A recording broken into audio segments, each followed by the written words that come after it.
我家的狗总爱在我爹娘亲热的时候大叫，我娘很不喜欢它，就想把狗引到山上弄死。可到了晚上，只有老狗回来了，它不停地干呕咳嗽，直到吐出了一团黑色的头发。我爹领养了一条母的阿富汗犬，它个头很大，身上的毛发光滑如绸缎，就像个穿着白色流苏裙的长发女人。据说它的原主人带它去配种时，它咬死并吃掉了公狗的半边身子。原主人害怕了，怎么也不肯再养它。我爹心软，就把它带回了家。狗还在哺乳期，腹部肿大柔软，走起路来摇摇晃晃，特别显眼。我爹很喜欢它，还给它重新取了个名字，叫阿宝。阿宝很依赖我爹，一到晚上，它不肯在狗窝里趴着，要上炕睡，不然就叫个不停。没办法，我爹只好把它迎进屋。阿宝身上有一股很浓的奶腥气，它耷拉着舌头，轻轻一跃就跳上了炕，看上去轻车熟路的。我娘拧眉咒骂，赶明儿个赶紧把它送走。你看谁家狗会上炕的？骂着，我娘还抄起了扫炕笤帚。阿宝眼珠子一转，张开嘴惨嚎，夹着尾巴直往我爹身后躲。我爹心疼坏了，跟我娘顶嘴，他都洗干净了，就当积德行善不行吗？你打他干啥呀？我娘掏出个被单挂起来，挡在我们和阿宝中间，当做帘子，还碎碎念叨：谁打他了？等被子都铺好了，我隐隐约约看到阿宝的眼角闪过一丝得意。夜深了，我娘悄悄钻进了我爹被窝，两个人细细的说话声伴随着阵阵小风。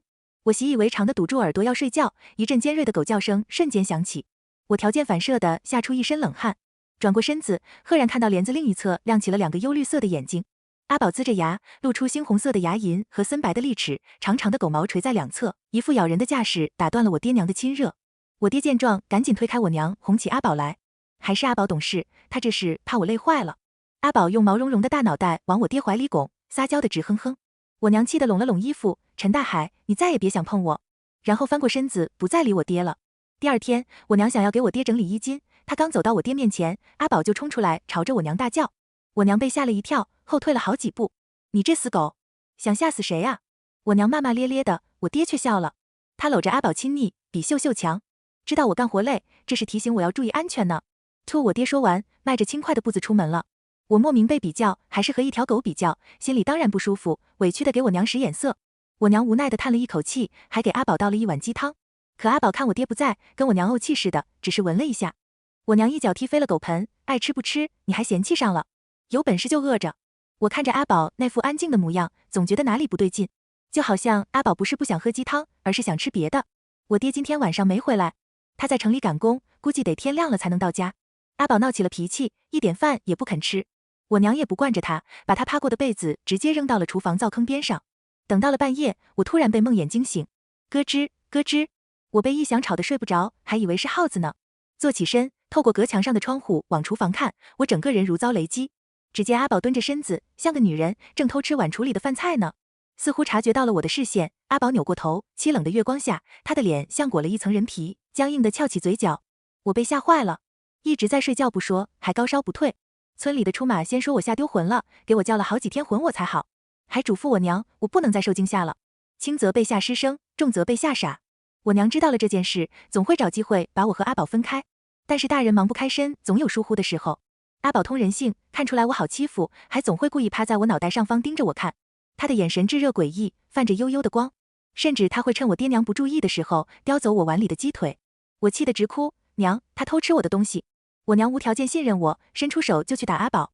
我爹厉声制止，吃就吃了，你这孩子随谁了？连条狗都容不下，小小年纪咋这么小心眼儿？一看到我爹给他撑腰，阿宝放开了姿态咀嚼，我娘一脚踹了过去。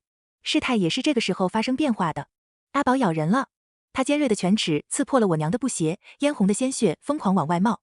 我娘惨叫着对着阿宝又踹又踢，阿宝却咬得死死的，怎么也不肯松口。我爹对着狰狞的阿宝温声细语地说，乖，听话，快松口。看到我爹什么也不做，只顾着和阿宝讲道理，我拎起扫把就往阿宝头上打。我爹却恶狠狠地骂我，你打那么狠干啥？他招你惹你了？眼看着阿宝越咬越凶，我娘的布鞋都烂了，能看到露出的点点骨白。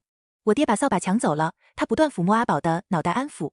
我站在一边，什么也做不了，急得嚎啕大哭。我娘是个聪明人，她不再挣扎了。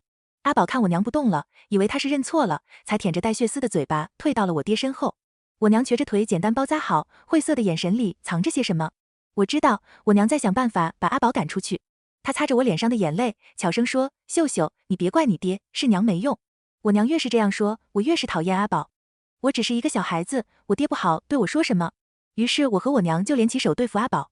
一次两次，阿宝都没有反应，只是直勾勾地盯着我们。万里无云的大晴天，人在外面待久了都热出一身汗。我爹不在家的时候，我娘不会让阿宝进屋，阿宝就静静地背对着屋子坐在门口，维持着送我爹出门的姿势，也没有吐舌头哈气散热。他只是诡异地扭着头盯着我娘看，听我娘用各种不堪入耳的词汇辱骂他。他不叫也不动，等我爹干活回来，才会露出干瘪的肚皮，仰面倒在地上哼唧。说来也奇怪，自从咬过我娘之后，阿宝好像就不怎么吃东西了。他宁愿饿着，也不肯吃狗食。我爹心疼，就说：“我的乖乖，你到底想吃啥呢？”阿宝伸出舌头，他没有舔我爹的手掌心，而是看着我和我娘，流出一大片咸水。看到这一幕，我心头骤然颤动，寒意渐浓。是啊，他到底想吃什么呢？这几天，我娘把村里最会讲究人的老婆子往家里带，连80多岁的老村长都拄着拐杖骂我爹。阿宝会看人脸色，乖巧多了。但我娘仿佛和阿宝结下梁子了，无论我爹怎么说，我娘都不给阿宝饭吃。一到这个时候，我爹必定会为了阿宝和我娘吵架。你跟狗置气干啥？你看他饿得肚子都扁了，这条狗尖着呢，我还能让一条狗骑我头上来？就饿着它，能咋的？它只是一条狗，饿坏了咋办？饿死了才好呢，死了刚好炖狗肉汤。我娘说的越过分，阿宝哼唧的越大声，我爹就会越心疼阿宝。我娘又气又急，拿阿宝一点办法都没有。他就趁着我爹出门，抄起棍子使劲往阿宝身上招呼。阿宝也不躲，任由我娘搓磨他。我娘以为狗仗人势，我爹不在家，阿宝就不敢反抗。直到这次，我爹刚走没一会儿，阿宝好像动了。我和我娘都忘记了，任何动物压抑久了都会急，更何况是一只本来就具有攻击性的狗。艳阳高照，阿宝依旧像往常那样坐在门口的台阶上。因为视角的原因，在炕上写作业的我只能看到地上阿宝的黑影子。只是此刻，影子在逐渐拉长，探进屋内。等到一个长长的狗嘴穿过塑料星星编成的门帘，我才猛地反应过来，阿宝站起来了。他站着走进了屋里，而他悄无声息的已经走到了正在做饭的我娘身后。阿宝本来就是大型的阿富汗犬，站起来和成年女性身高差不多。夜色朦胧时，我总是将她看成一个长发的女人。此时我眼睛一花，阿宝那张缀满长毛的脸，像挂了一张微笑着的女人脸皮，生硬诡异。我清楚地看到阿宝吐出来的气吹动了我娘后脑勺的碎发。我从来没见过这种场面，我想张开嘴提醒我娘，一种几乎令我心悸的紧张感却像块石头一样堵住了我的喉咙。我浑身僵硬，下肢发麻，胯下甚至有一股湿热。我娘做饭很专注，边低着头切菜边说：“秀秀啊，你想吃啥？娘给你做。”似乎是察觉到了不对劲，我娘回头了。阿宝张开血红色的大嘴咬向我娘，我娘敏捷地用菜刀一挡，阿宝受了点伤，龇着牙示威：“秀秀，别过来！”我娘说着，抄起蒸笼盖子就往阿宝脑袋上砸。阿宝毕竟好些天没吃饭了，躲了几下还是被打中了，躺在地上抽搐了一阵子就没动静了。我吓得失了声，看着我娘拽着狗腿就往外走。她说：“秀秀，你藏好，等你爹回来就好了。这畜生还会醒的，娘把他引到山上去，好砍死他。”我呜呜咽咽的比划手势，想下地抱住我娘，但是腿一软，怎么也爬不起来了。膝盖磕到门槛上，一瞬间连动都动不得了，只能眼睁睁看着我娘咬着牙拖起阿宝就往山上走。我想说别去，阿宝在装晕。我看到他眯着眼睛，他是故意的，是阿宝想把我娘引到山上去。我好半天才缓过来神，软得像面条的双腿在我又拧又掐好几下之后，终于恢复了知觉。我吃力地从地上爬起来，跌跌撞撞往村口跑。我娘绝对不能上山。阿宝这几天不吃不喝，只盯着人看，就是在给自己肚子疼地方呢。我娘有危险。我随手抄起一把斧子就往山上跑。村子里这会儿没几个人，年轻体壮的都去干活了，剩下的人就是像村长那样腿脚不便的。我去叫人的功夫都没有我直接去找我娘的速度要快。奇怪的是，拖着阿宝的我娘却没了影子，好在沿途的草地上有拖拽后的痕迹。于是我鼓足了勇气，攥紧斧子，接着往前走。山窝子深处有一股浓重的臭水沟味儿，密集的树叶遮盖住了大半的阳光，半人高的荆棘丛内时不时地发出细碎的怪异声响。我脸上被咬了好几个蚊子包，看东西都有些模糊了。娘，你在哪儿？我揉着眼睛，强压着内心的恐惧，小步往前挪动。下一瞬，浓雾弥漫，异响从四面八方传来。咳咳，这个声音我很熟悉。去年我娘还没有意外失去妹妹的时候，经常这样。那是干呕久了，胃酸呛到嗓子烧喉咙，致使咳嗽的声音。我以为是我娘，循着声音就走了过去。在一块鼓起来幽的大树根旁边，我看到了一个黑影。察觉到我在靠近，黑影由蹲着的姿势站了起来。我眨了眨眼睛，攥紧了斧子，心底一沉。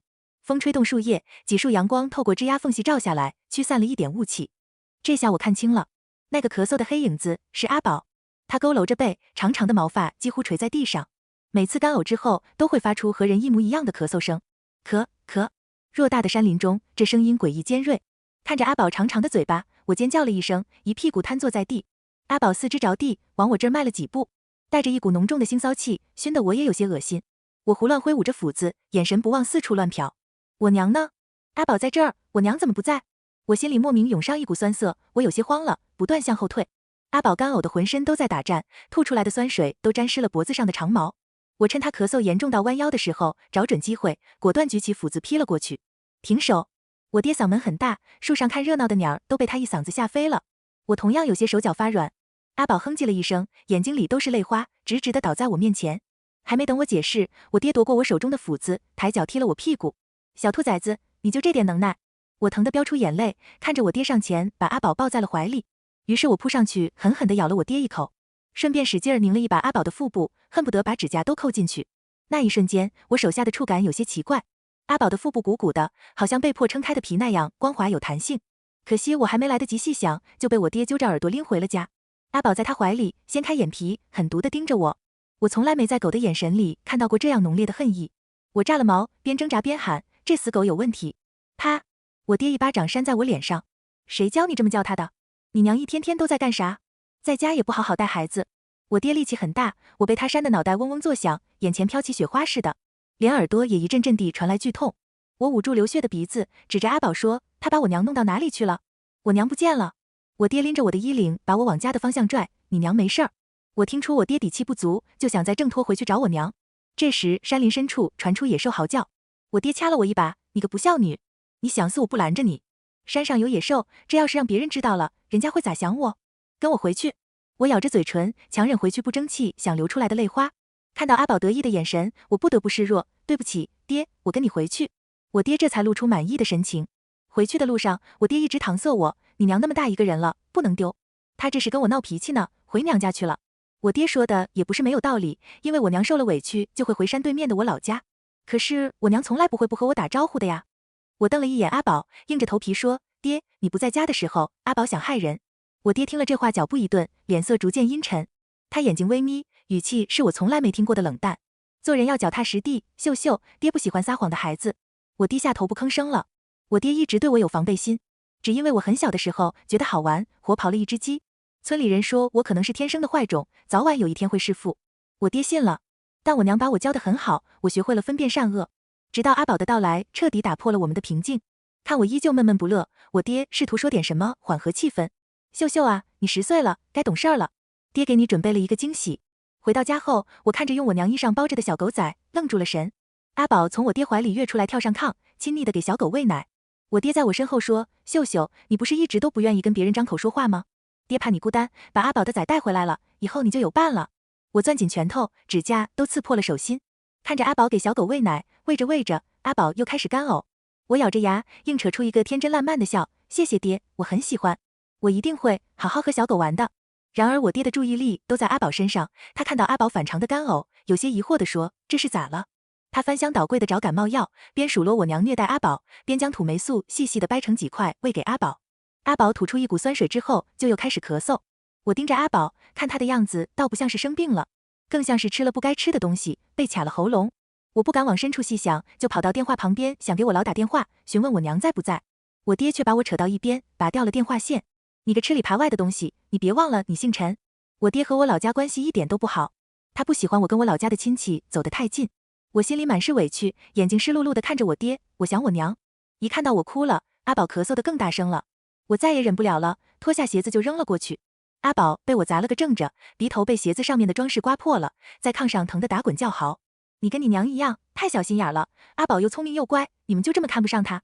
我爹说着，把我揍得很惨。他不让我吃饭，还把我赶了出去，让我在门口顶着太阳站着。看到阿宝破了相，我心底涌上一股快意。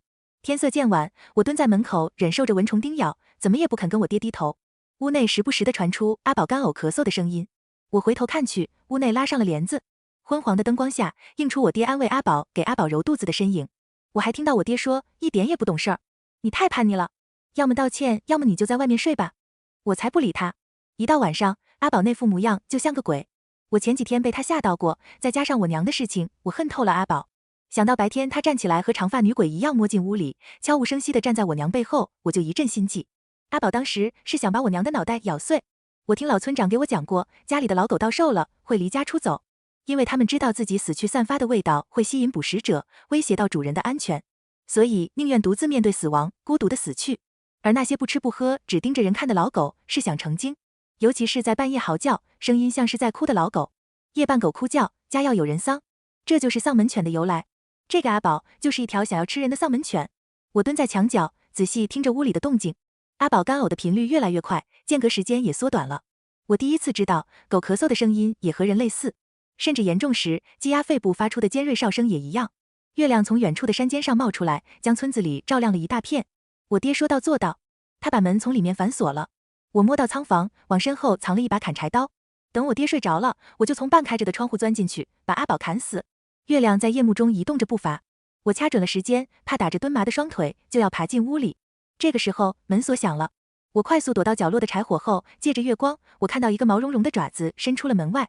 阿宝摇晃着身子，毛发随风飘逸。他直立着走出了屋子，像穿着白色裙子的长发女人。由于狗爪子有肉垫，他走路没有声音。两侧的长毛飞舞，露出异常瘦削的狗脸和长嘴。他边向前走边弓腰干呕，酸水一滴滴落在地上。我顺着痕迹跟在他身后，我倒想看看阿宝能吐出什么东西来。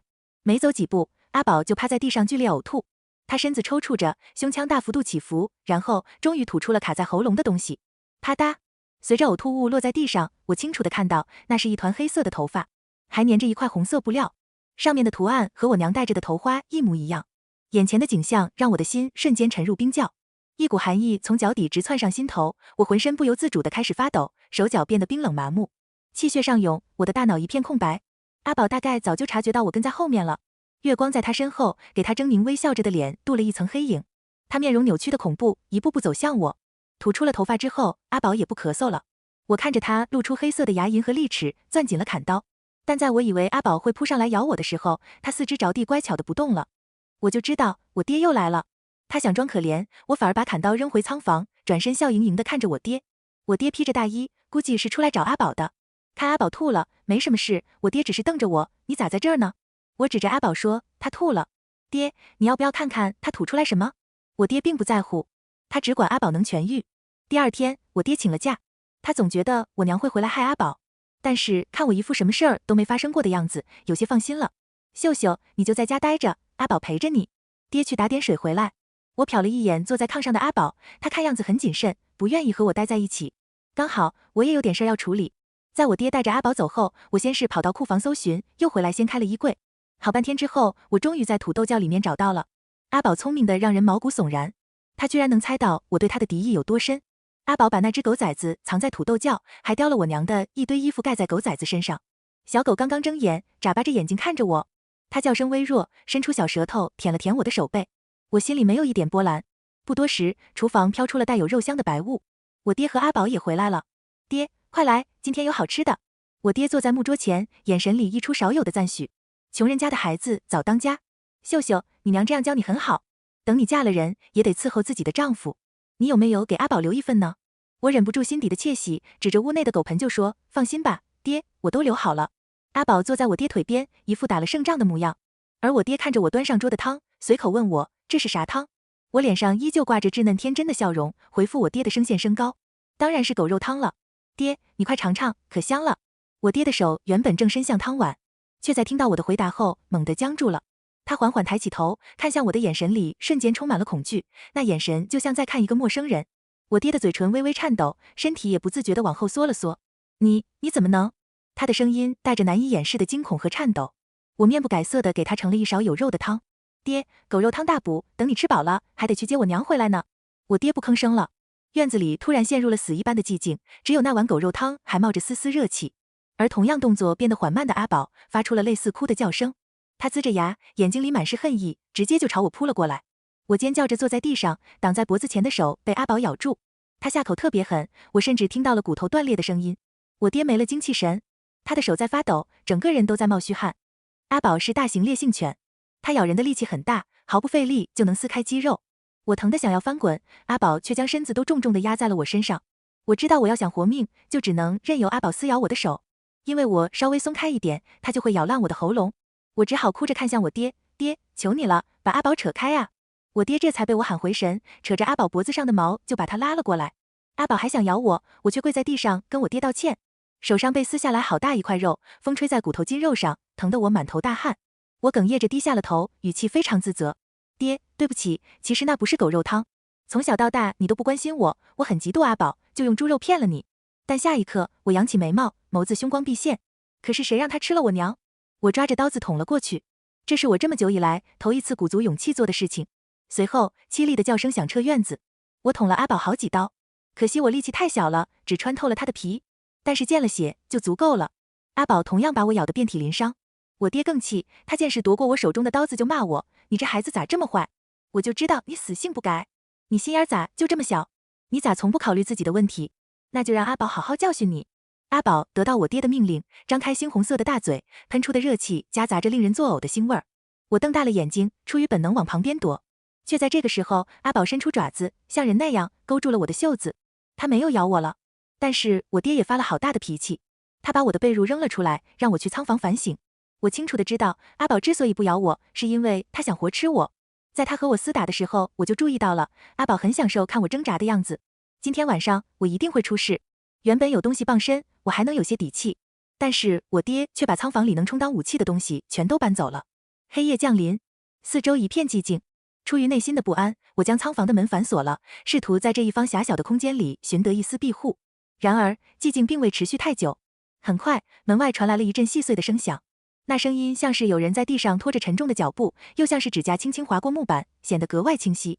我的心瞬间提到了嗓子眼，身体不由自主地紧绷起来，眼睛死死地盯着仓房门上的小窗户。紧接着，我看到了那张令人毛骨悚然的脸。阿宝那杂乱的长毛肆意地散落在长脸周围，在微弱的月光映照下，恰似女鬼飘动的发丝。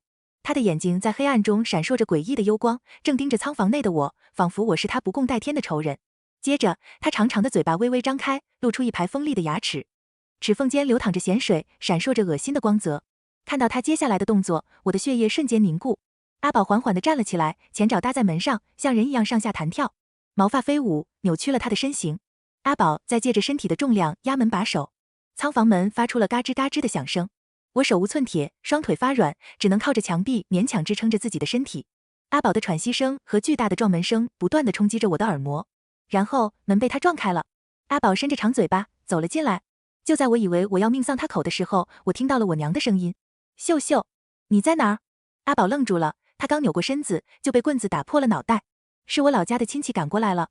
看到我大舅拿着碗口粗的木棍，我几乎哭到呼吸不上来。阿宝被五花大绑，我大舅指着我娘头上缠的绷带，对我爹破口大骂：“你让狗迷了魂吗？连妻女都不顾，这跟养了个情人有啥区别？看我妹子让这畜生咬的，头发全没了，要不是跑得快，就让他咬死了。你知道我妹子在诊所缝了多少针，伤口发炎，昏睡多久吗？”我大舅情绪一激动，脸涨得通红，当我妹子娘家没人，把那条狗弄死。他的声音带着不容置疑的愤怒与威严。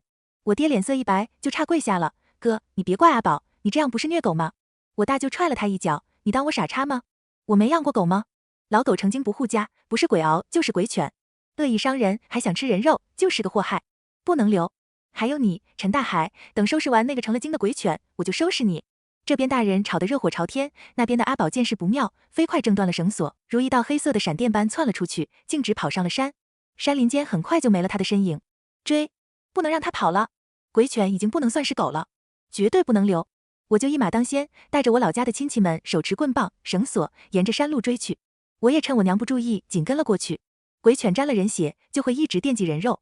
阿宝刚才被我大舅打破了头，还被打断了一条腿，应该跑不远。山上很寂静，茂密的树林在微风中轻轻摇曳，发出沙沙声。月光和手电筒的光芒仅能勉强勾勒出周围模糊的轮廓。我低头紧盯着地上蜿蜒的血迹走，再加上凭着对阿宝的熟悉，闻着空气中那股若有若无的奶腥气，我比其他人要快一步找到了阿宝。他逃窜的时候被荆棘割破了皮，本来白天就被我捅了好几刀，虽然不痛不痒的，但被荆棘从一划就成了重伤，而且刀子上可是被我抹过蟑螂药的。他不该跑的。运动起来，毒性发作得更快，他口鼻冒血，又开始干呕咳嗽。这次他吐的只有酸水。阿宝没了力气，趴在满是尘土与碎石的地上，后腿以一种怪异的角度扭曲着，皮毛凌乱且沾满了血污。他看我的眼神充满怨毒和憎恨。我说，我和我娘在你刚来的时候对你是真心的好。我娘看你在坐月子，还给你煮了鸡汤。我娘以为你被丢弃，还没了孩子，她可怜你。但是谁让你上炕上的那么熟练的？你巴结错了人，千不该万不该，还要顶替我娘的位置。说完，我缓缓举起手中的石头，短暂的停顿后，我用尽全身力气，狠狠砸了下去。血珠四溅，阿宝的身体猛地抽搐了一下，眼睛瞬间瞪大。我面无表情地看着他在痛苦中挣扎，接着再次举起石头，一下又一下地砸落。周围的土地被染红，最终他彻底不动了。风呼啸而过，似乎在吹散血腥的气息。我扔下手中染血的石头，把他的尸体踢进水沟，然后转身离开。那具冰冷的、被砸烂脑袋的鬼犬尸体，渐渐被黑暗的水流吞噬。后来，养好伤的我娘和我爹离了婚，这在当时的农村闹得沸沸扬扬的。土豆窖里的那只小狗仔很可爱，被我大舅抱走了。原本我还担心我大舅会觉得小狗仔和阿宝一样，但是我大舅却说，成精的鬼犬已经不能称得上是狗了。鬼犬伤人，类似狂犬病发的疯狗。但唯一不同的是，扒开鬼犬的皮肉，就能发现它们的脊骨正变化成人骨的形状。随着时间推移，它们的面部五官，甚至是表情，也会更趋近于人类。只不过，忘恩负义的鬼犬，纵使再像人，外表也是扭曲恐怖的。番外，儿时的记忆经不起岁月搓磨。20年过去了，我已经搬到了国外，老家的山坡也要开发了。听说工人在山沟子里挖出了几块无名尸骨，因为残缺的太厉害，再加上水沟里的水流侵蚀，早就判断不出死了多久，死因如何。只知道其中一块似乎是下颚的一小部分。这件事在小县城里闹得沸沸扬扬，有人说是情杀，有人说是上山摘蘑菇让熊瞎子掏了，各种各样的说法都有。但几个月之后，就很少有人再提了，除了一个总是给我打电话的男人。据说他被炒之前是个娱乐记者，因为太爱杜撰编造谣言，惹了不该惹的人，在圈里混不下去了。他一直在找机会重回行业巅峰，而这样的社会新闻刚好能帮助他转型。我没想到我能被他盯上。他不知道从哪儿弄到了我的电话号码和社交账号，经常问我一些奇怪的问题，甚至还会在晚上给我打视频电话。这天他又没完没了的打来了视频，问我，听说你家很久之前闹得很不愉快，曾上过一次山。这次他学聪明了，算好了时差联系我。我给旺财倒完狗粮，才回复他，那都过去多久了？你一直打扰我的生活，不就是想知道20年前我家究竟发生了什么吗？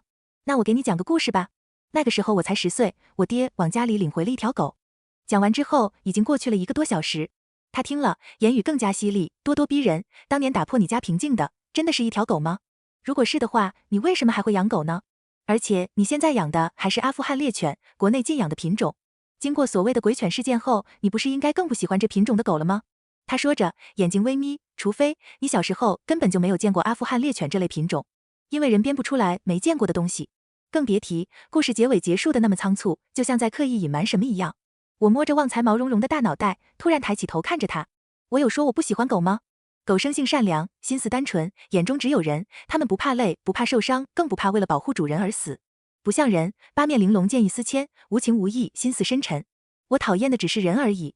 况且都过去了20年，我那时只有几岁，怎么可能记得所有细节？再说了，你纠缠骚扰我，不就是听到一些风言风语怀疑我吗？可你亲眼看到了吗？我今天给你讲的只是一个故事而已，别太较真。你不会信以为真吧？我最后一次警告你，你3番2次骚扰我，我已经取证留存了。如果你想诬告我，那我只好请我的律师和你交谈了。果不其然，听完我这番话，他的脸色变得古怪难看起来。屏幕上，他的衣襟在灯光照耀下，能明显的看出已经被汗液浸湿了。而在我这边的窗外不远处，秋风吹过，海面泛起银色的涟漪。我注意到他惨白了脸，并且直接挂断优了视频电话。在给他发不要打扰我的消息时，已经出现了红色感叹号。我抬起头，刚好看到旺财吃饱了又追着蝴蝶跑，被我用五彩小皮筋扎成小辫子的长毛飞舞。我无奈地叹了一口气，鬼犬，一个多有意思的故事啊，听个乐呵而已，为什么要较真呢？什么是一记叫起来就失了乐趣了？